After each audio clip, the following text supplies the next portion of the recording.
Is the Brooklyn Nets season on the brink of expiring with just 10 games left to go? We break down the play-in scenarios, the optimism or lack thereof around Kyrie Irving being available for the stretch run, and if Brooklyn can really target anything better than the 8th seed play-in game. It's all coming up right after the theme music. You are Locked On Nets, your daily Brooklyn Nets podcast. Part of the Locked On Podcast Network, your team every day.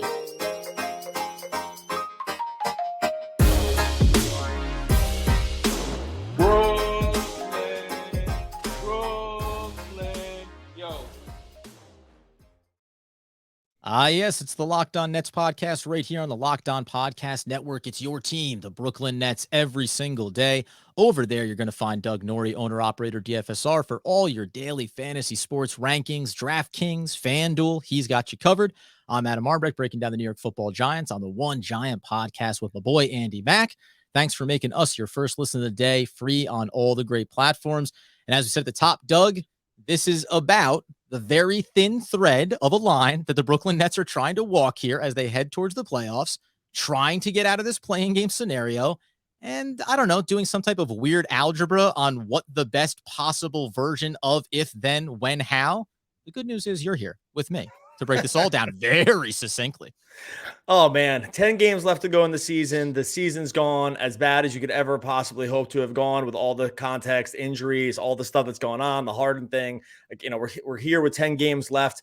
I'm saying bad because by the weight of expectations, right? Like, there's lots of teams that would love to be in a situation like the Nets are right now, you know, fighting for the playoff game in the 8th seed, sort of control their own destiny, yada, yada, yada. But, you know, going into the Nets season, that was so far away from what the expectation was that now looking at the current situation really does, again, like, you feel like you need to rub your eyes to have it kind of crystallize for you to say, like, what am I looking at here?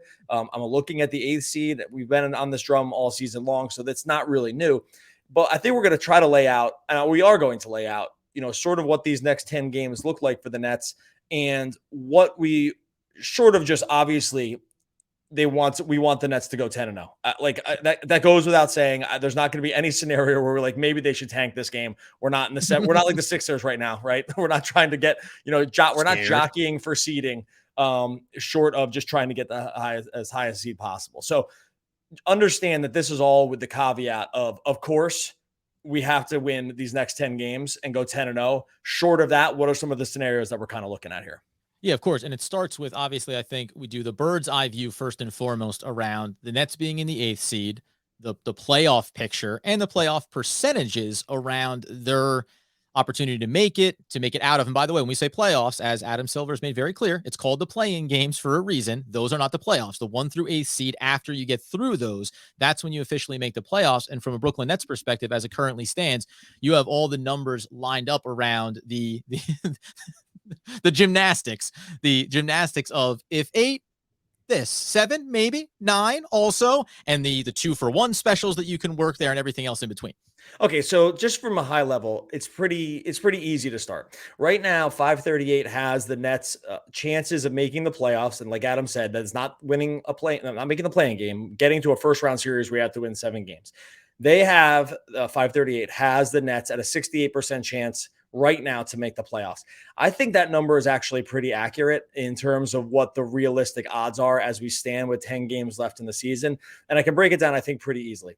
So if they're the 8th seed, which let's just go from where they are right now. They're the 8th seed. If they're the 8th seed, they have to win 2 games. They play 7-8 first, and then whoever wins that game is the 7th seed, right? And whoever loses goes and plays the winner of 9-10, right? So in this scenario, if they were to finish the 8th seed, the Nets would have basically 2 games to win 1, right? Like, you're going to play 8, and if you're going to play 7, if you lose, you're going to play 9-10. You can win either one of those games, and you will make the playoffs. The chances of that happening in just an even odds scenario is a 75% chance, right? And all you got to do is think about that. Like, if you flip a coin twice, how many times can it land on heads? If you just do out the decision, the tree of results, it's a 75% chance. So at an even odds scenario, Nets have a 75% chance to make the playoffs as the 8th seed. Where you dump that down from 75 to 68, you know, losing essentially 7%, is the uncertainty of what happens from here if they fall to the 9 seed, right? Okay. Like if the vaccine mandate isn't repealed and Kyrie Irving can't play any more home games. We'll talk about that later in the episode. Injuries, like little stuff that can happen. It's much harder for them where they stand in the standings now to increase their odds to get up to like where the odds would really change is in the 6th seed where they're not in the playoff, the playing game, where right? they're already in the playoffs. That would Because be where really, these I honestly, because also with the way that the home road situation is set up for this situation for the Nets, it doesn't like increase their odds all that much by making it to the 7th seed because they play that first game at home. So anyway, I just want to outline to say, as it stands, March 22nd in the afternoon right now, as we're recording this for Wednesday's episode, 68% chance of the Nets making the playoffs feels like a very, very accurate number to me based on just like a high level look of where they stand in the season. And a part of those mechanics too is that as it currently stands right now, with Toronto being in the 7th seed, that makes it an additional lift. Understanding with no Kyrie, if it stopped right now today, you'd be going on the road where Kyrie couldn't play, as opposed to if things worked out a little bit differently, the percentages might increase slightly, knowing that you'd be getting one of your best players. And then just to round it out, because I think sometimes when we talk in percentages, it can rub people the wrong way or indicate that we're making a proclamation around what is possible or not you possible. You can just say it nicely. They don't get it. Like they don't like people just like, I'm sorry. It's just true. It's just true. Yeah. It's just true. Like people don't understand probabilistic forecasting. It's by the way, it's a human brain thing. I'll be reading a book about it right now, about the guys who essentially like came up with like ideas behind gambler's fallacy and like relativeness and all this other stuff.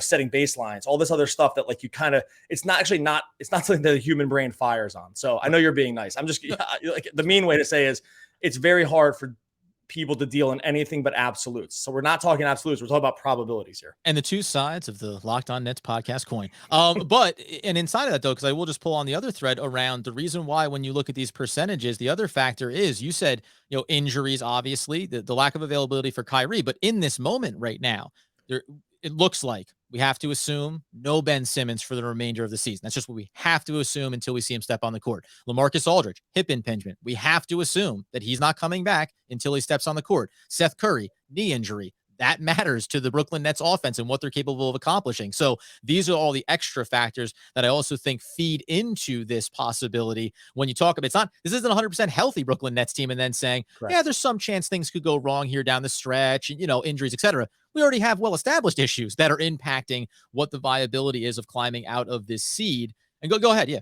And just so you know, this is why this number continues to, this is why this number is on like a downward trend from 75%. Like I'm grounding us in the 75% based on the seeding because like the reason you tick numbers off is all the other reasons you just gave also is like, they're not healthy. Yep. Like the idea of health doesn't seem to be coming back around the corner. Right. So like there's all these other things, like really actually at this point, every relevant factor that you would look at short of the guys that are on the court for the team is a negative for the team right now, right? Yep. Because they just can't get guys healthy. They can't get guys back.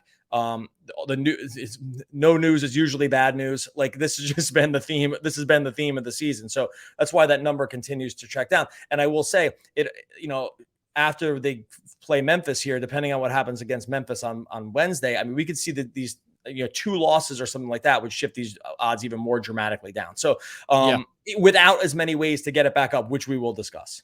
Yeah, and as we're getting to talk about other teams that are in there ahead of them. To your point, like all of this is predicated on the idea that the Nets are surging here. Only one that Dinwiddie triple away at the buzzer from being on a 7-game winning streak, and looking at it and going 10 games left. Let's take at least 8, maybe 9. Why not all 10? And then build from there. It only is going to take not even bad games, just losses, because that's where you're at the point now. It doesn't have to be an ugly game that you should have won. It can just be a game that you lost against a good team on the schedule. You just don't have those margins of error now for the Brooklyn Nets if you're looking to get out of this spot, which we'll get into now.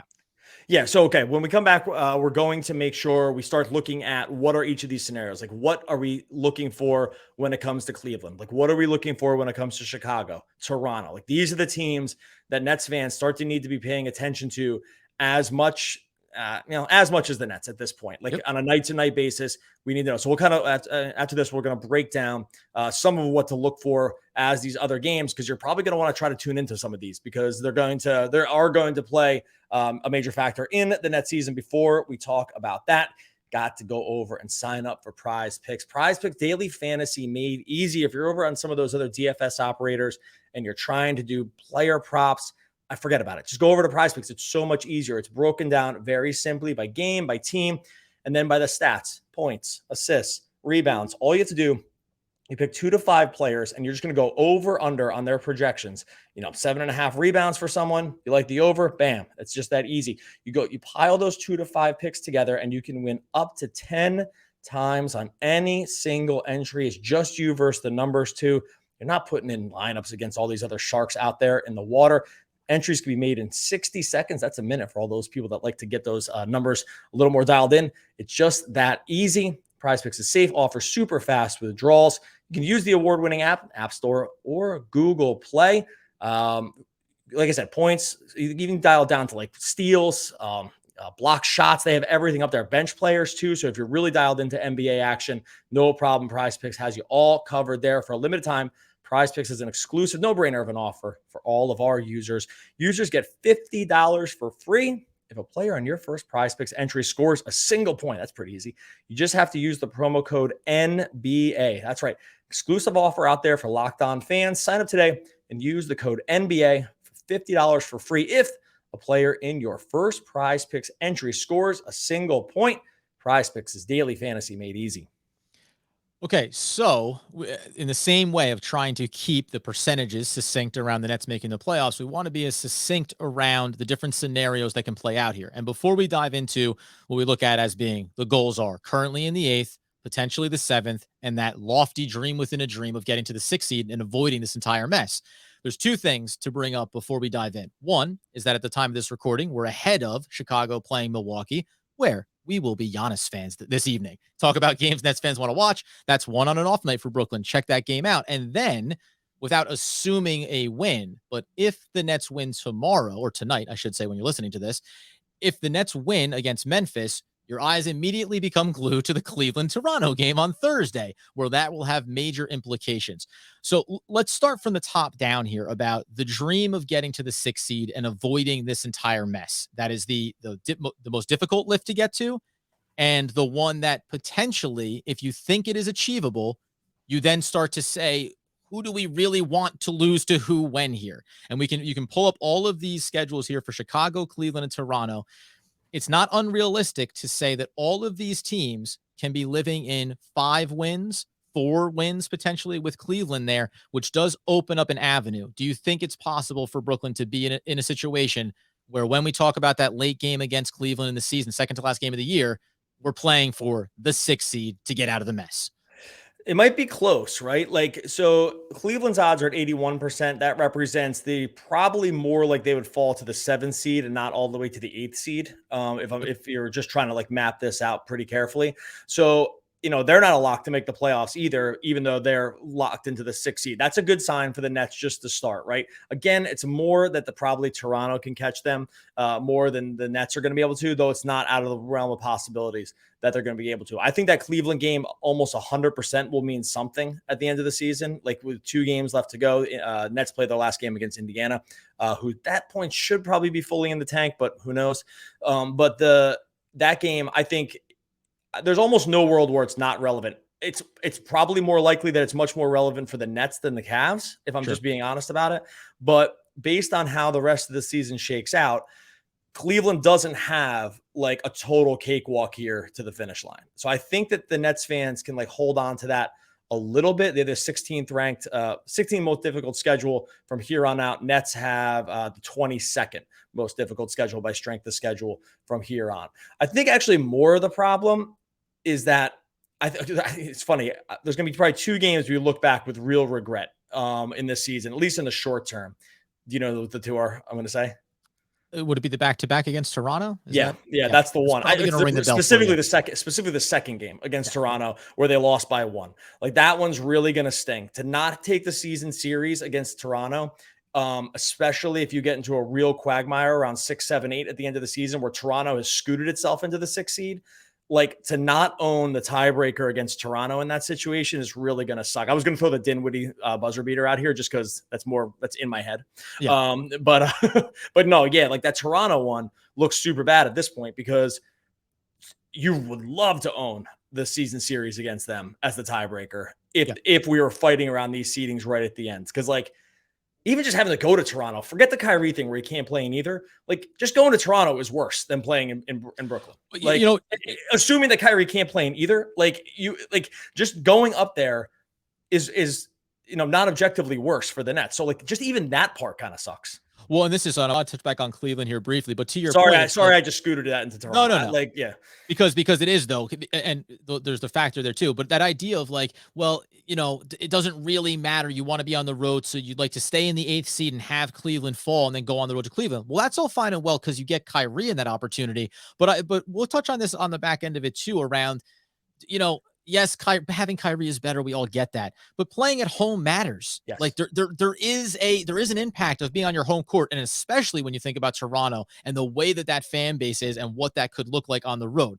Just to get back onto Cleveland here though for a second, because like you said, Nets lost the season series to Toronto or tied it, so that effectively took that out of the equation, assuming that Toronto is going to finish ahead of them record wise. But from a Cleveland standpoint, the reason why it becomes pretty interesting is they come up with Toronto, follow it up with Chicago. And while they have some soft games in there, Orlando, you can say the Knicks are maybe trying to play spoiler a little bit. Orlando actually twice there, but they have Toronto, Chicago, Dallas, the 76ers, us, the Nets, oh God, the royal we, and also the Milwaukee Bucks to finish out their season, which may or may not be a factor depending on where Milwaukee is in the standings. But when you look at just the record right now, and if we're assuming the Nets need to win at least 8 of their final games, they can get themselves into a tie. And if they win the second to last game of the game against Cleveland, they'll have the season series won 3-1. So that's where all you have to do is tie Cleveland if you're fighting for that spot, and you'll get up over the hump on them. So this is where I think, at least initially, we're including Chicago in this because they're 3-7 over their last 10. What we really want here is for Cleveland to be losing just about every single game and get them out of their way and start to live with the results in behind that, right?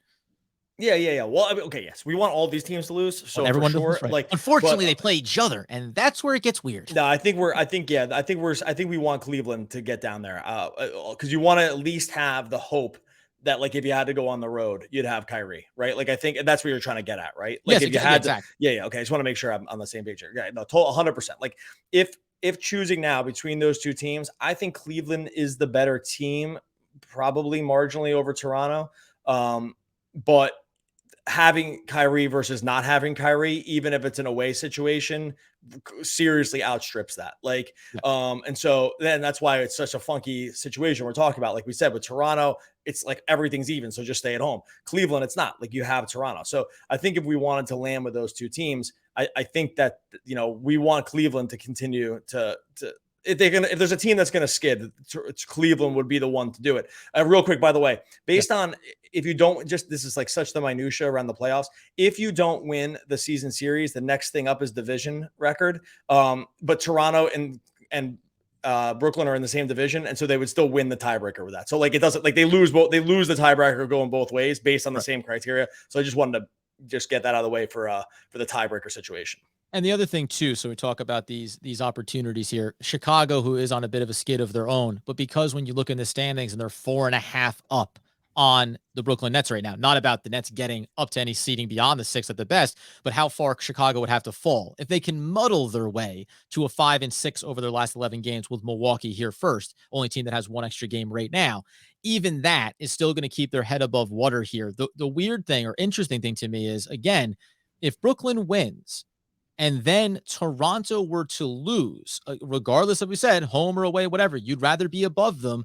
The Nets could find themselves after Thursday night being just a game back of Toronto. So that's how close all of a sudden the 7th seed becomes instantly viable. And I think you have to push for that with everything that you got, and then live with whatever result can come after that with Cleveland or anything else. But I just don't think if you're the Brooklyn Nets, you can afford to do what, not throwing shade, or maybe I am, Philadelphia trying to manipulate the schedule. They want to avoid certain matchups. Like, this is where we're going to get it into a second here around mentality and your approach to getting into the playing games, getting into the playoffs, and trying to win a championship. It's just it's very muddy for me if you start to say, maybe if we just avoid this one, but we'll chalk up a couple of wins here nice and easy. On top of that, we're also going to, of course, talk about the Kyrie Irving situation, the New York City mandate, and how what looks like a path that maybe fans were optimistic around is getting more and more less likely, and how the Nets need to approach that, not only from a playing game, playoff game, but just, again, on-court mentality and how they approach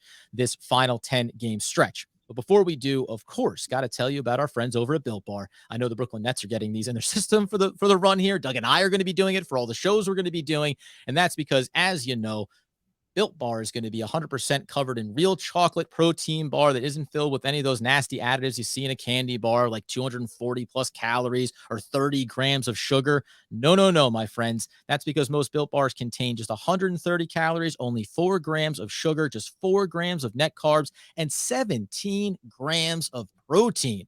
Not only that, you can also try the first ever one-of-a-kind Puffs. Those are protein-infused marshmallow, also covered in 100% real chocolate, also delicious. You get over to the website where, as we know, whether it's mint brownie, coconut almond, all of these delicious flavors are available there for you. And if you can think of it, it's probably there because it's good, delicious, and good for you. I also have new for this month, white chocolate cookies and cream. Head over there to built.com and check out all the amazing flavors from Built Bar.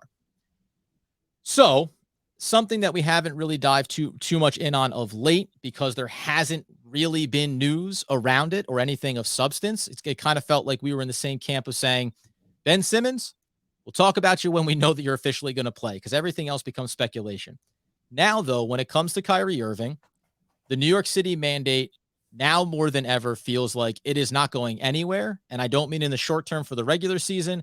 I mean as in, the New York City mandate is going to remain in effect for the remainder of the NBA season and into the playoffs. So the Brooklyn Nets are now faced with the reality of no Kyrie Irving for home games for the entirety of this postseason. Is that fair for me to now be making that assumption where we stand right now? 100%. Yeah. Like, I don't know what would give you hope on this front. Like, we've had nothing but reading tea leaves around this person heard this and this person's optimistic about what's coming out of City Hall. This person, yada, yada, yada. It's all media people, and it's always been wrong. Like, the word that comes out of the mayor's office has not really hinted this at all, that it's going away. If anything, it's hinted that it's going to stay in place for not ever, but they don't have a timeline. I'll tell you right now, they don't have a timeline. Believe me, I've read more. I could do 15 minutes on this plus. I'm not going to, but I can say this with, pretty, stark clarity. Nothing that has come out of the mayor's office has suggested that this move is going to anything change at all in the foreseeable future. And I just don't think Nets fans can really hang their hat on this or keep hoping that it's going to happen. So I personally am going with the idea that Kyrie Irving, for the remainder of this year, this includes the playoffs, short of him getting a vaccine, which we know he will not do, that he is not going to be taking place. He's not going to be taking part in any home games for the Nets. And I'll tell you right now, they do not care that it looks ridiculous that he can sit courtside. That's already been established. They don't care. Like, we've seen it. We saw it happen on national TV. It's a total mockery, and nothing has changed. So, like, I think Nets fans, and I'm sure the Nets too, have to be in the mentality right now that this is just not going to change. The Yankees and Mets situation is not going to matter. Like, just please look, by the way, no one in the world would be more happy to be proven wrong about this than me at any time. Like, I won't, it's great. I want it to go away yesterday. It's just, I think we just all need to be realistic. There's no tea leaf you can read. There's no quote that's been out there so far that would give you even a hint that they are close to dialing it back. And in that vein, because as we say, so we're on the same page in that regard. And I've said this before around it, keeping it on the point of, so it is what it is. Like, this is what it is. All you can do is absorb the information and draw what feels like a reasonable conclusion based on what you have in front of you. So Kyrie's not going to be available. And it feeds into what I was saying in that last segment around the 76ers. The idea, because we're talking about the ideal version of things. If you're going to be in the playing games, well, you'd still rather be at home. You want Cleveland to fall so you can go on the road and have Kyrie. But what I don't think is happening inside of the Brooklyn Nets locker room, and if you're Kevin Durant and you're Seth Curry and you're Steve Nash and you're everybody in there, they're not talking about what's the ideal version of how we navigate these things, because that is the exact antithesis of what any championship caliber team in any sport thinks. Because if you're thinking that, you might as well just go ahead and tank it and be the 11th seed and miss it altogether, because it means you're not on pace to be ready to win. It's not any team that has Kevin Durant in the locker room would ever think. This is like, you see him on the court the other night and how demonstrative he was around everyone. The successes that were being had. He is as fired up around it as possible. Speaking of that quote that he had around trash talk, yeah, it's something I like to lean into in these games. Yeah, like you can't be on a team with him and think that way. So like kudos to the Nets for having this, and like kudos to Kevin Durant because he's said only the right things. His play has only been the best it's ever been, essentially. And like, it's impossible when Kevin Durant is on your team to have any mindset that's anything short of, we're going to win every single night. It's the only reason right now the Nets are even in this discussion. It's like, and it's not even close, right? So like, no team that has him in the locker room and going out and playing 40 minutes a game of, again, some of the best basketball you will ever see in your entire life. It's the only reason that like they're going to remain nothing but positive from here on out, when there is almost nothing to feel positive about, except that like you have Kevin Durant on your team. I'm just trying to, it's just speaking the truth here. Like, that's just what the situation is. He's good enough to be that positive. And that's the only reason this thing isn't completely in the dumpster. Let's close out on a bit of an assumption, because I still, whether it's Toronto, it's Cleveland, it's 2 games to win 1, I still believe the Brooklyn Nets are making the playoffs, whether it's as the 8th seed or something better, fine, whatever. They're going to be in the playoffs. When you now look though at these matchups, understanding you'll have Kyrie for road games, how much as a non-Brooklyn Net player on the court and feeling all the fire of Kevin Durant in the locker room, do you look at any of these matchups and go, hey, we're going to be on the road, so we're going to get 4 road games. We can try to take those. Do you see it as being possible for the Brooklyn Nets? Do you want to have the Miami Heat the first round, a very well-coached team, a team that understands maybe how to be disruptive defensively? Would you rather catch Philadelphia, that maybe is a little mentally fragile because they haven't had as much success in the playoffs as they should have, even pre-James Harden getting there? And then the champion Milwaukee Bucks. Like, is there the ideal matchup you'd like to see first round to maybe get the ball rolling for Brooklyn and then try to thrive on Kevin Durant surging? I mean, is there any doubt it's the Sixers? I would do the Sixers. I don't even have to think about it. Like, tee it up. I lob one in there over the plate. There's only one right answer to that question, right? It's like, there's no chance you want to see any of these other teams based on all the other factors. Like you don't want to see Spo and these other Heat guys who want nothing more than to drive it in your hearts and send you home. Like the Celtics, I'd worry about them because of how they're coached and just kind of how they're coming together. The Bucks, we've already seen it, so we kind of already know how that story ends with a team that only has Kevin Durant. I mean, they don't have PJ Tucker, but whatever. They haven't seen this Bruce Brown before, though. The Sixers would be the only ones in this playoff scenario, where the idea where let me put it this way. It'd be way worse for the Sixers to lose that series than it would be for the Nets to win it. Like, if you're looking at how that could play out, like, it's 1,000 times worse if the Sixers were to lose the series than if the Nets were just able to win that one and like lose the next round, right? Like, so I would go Sixers. I would go Sixers all day. It wouldn't even be close. So freaking satisfying if that was a series. And by the way, as things currently stand, while championship is always the goal, and I'm going to get behind Kevin Durant and what he can accomplish, if all the Brooklyn Nets did with everything that's happened, say Ben Simmons isn't available for the playoffs, which is a whole nother layer. If all they accomplished this year was going to the playoffs and beating James Harden and the 76ers, it'd be like, you know what, man? That's good. We'll take it. See you next season. See you next. We did it. Mission accomplished, because it would just, I can't imagine seeing that. Oh, and by the way, the second that they won that series, I would immediately go, well, let's get it going here. Now's when we really start to pick up some steam. It's funny you say that too, because I'm totally with you. I think our own fan expectations probably need to be set in place pretty hardcore here too. That situation, like this current construct of this team, I know it's a great story right now, the way they're playing. The win the other night was awesome against the Jazz. I hate to end this on a downer. This is just the truth. It's not even a downer, because I think if you just understand it, like, it's just pretty clear. The Nets, as they are right now, with even a halftime Kyrie, just aren't a championship contender. Like, it's just like, if Ben Simmons isn't on the court and Kyrie can only play half the games, at that point, winning multiple 7-game series against the best teams in basketball would be probably too heavy a lift. And I think that's okay. Like, I personally have made peace with this idea. Like, I would change this all tomorrow if Simmons takes the court and Kyrie can play full time. Like, I think that's then that's not the case. Just the history of basketball just doesn't favor well a situation where you go in anything but pretty much like 100% the way your team was constructed. Like there's just not many scenarios where you can pull, and I could give a lot of examples right now. When you're not 100% for the finals on the team that you envisioned as being the contender, you don't win. Like it's just like the list is too long. Just from the last year's Lakers last year, right? Like, sorry, Nets last year. Lakers. Oh, the team that we cover. Yeah, no, but it's true though, and you can talk about, I could sit here and say, if the Ben Simmons circumstance looks a little different, whatever, at least you get something from him. But the funny thing is, or the razor thin margin piece is guys that we've been talking so glowingly about, like Bruce Brown and like Nicholas Claxton. Listen, I think Seth Curry, as long as the knee is all good and the ankle is all good and Dragic's knee is all good, as long as those things are good, like these guys will show up for you in playoff games. But when you speak so highly about Claxton and Brown, it's like saying, hey, you got to do what you did the last game, every single game of the playoffs. And then you could start to think about, and even a little bit more some right. nights. And then you can talk about it differently, but it's really hard. And this is what we talked about, the trade and needing to turn some things over and get better players in and around Kevin Durant, because experience matters. It's not even a knock on it. Again, like we love Joe Harris, but he had one bad playoff series, one rough run. And that was a massive impact on the success for the Brooklyn Nets in that series with all the injuries they were dealing with. Like these things happen, and it would be folly to go into it and say, well, what if Bruce Brown showed up small?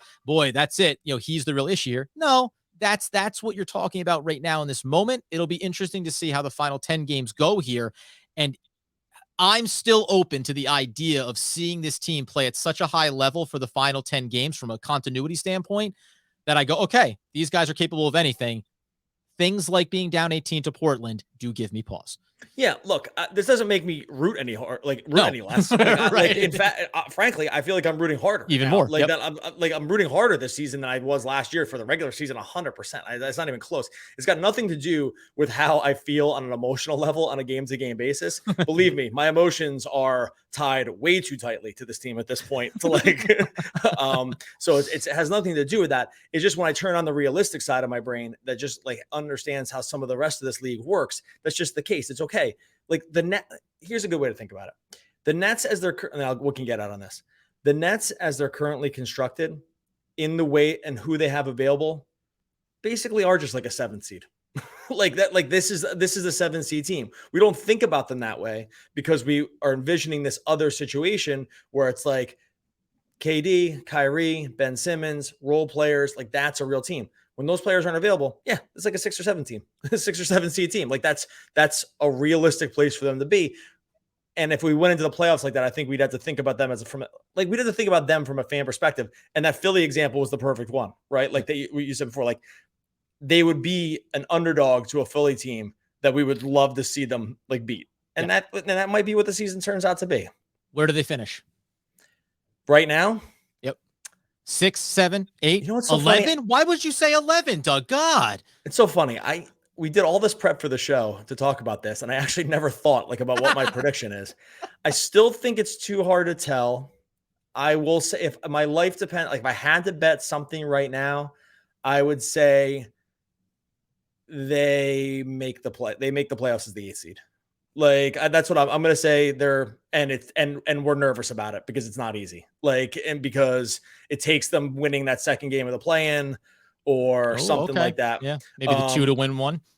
Yeah, something like that. But I think mathematically, that's kind of where I land. I'll go on math. 68% chance to make the playoffs. That probably represents them being the 8th seed. I'll play the probabilities here and say they still finish in the 8th seed. The Nets heart burns strong inside of me. The 6th seed is still just tantalizingly out there. It all starts tomorrow in that Thursday night game. Keep an eye on Chicago. Don't act like there's not a little bit of fear as all these teams try to beat the Nets out of the play-in game so they don't have to worry about them. They haven't been able to accomplish that. So I still keep it on the table, at least for a few more games here. All right, perfect. All right, we're going to get out of here. We'll be back after the Memphis game. John Morant questionable right now. We'll see how that goes in terms of what Memphis is going to bring to the table. In the meantime, make sure you subscribe over to the Locked On Nets YouTube channel. Still do great numbers over there. We're really appreciative. The comments were coming fast and furious over there. So make sure you subscribe over to Locked On Nets YouTube. Hey, listen, it's a big task ahead, but guess what? Toss me in like dough and watch me rise. Shioni J. Chidalu. Oh, one of the all-time great poets. Question mark. We will be back again tomorrow talking more Brooklyn Nets basketball.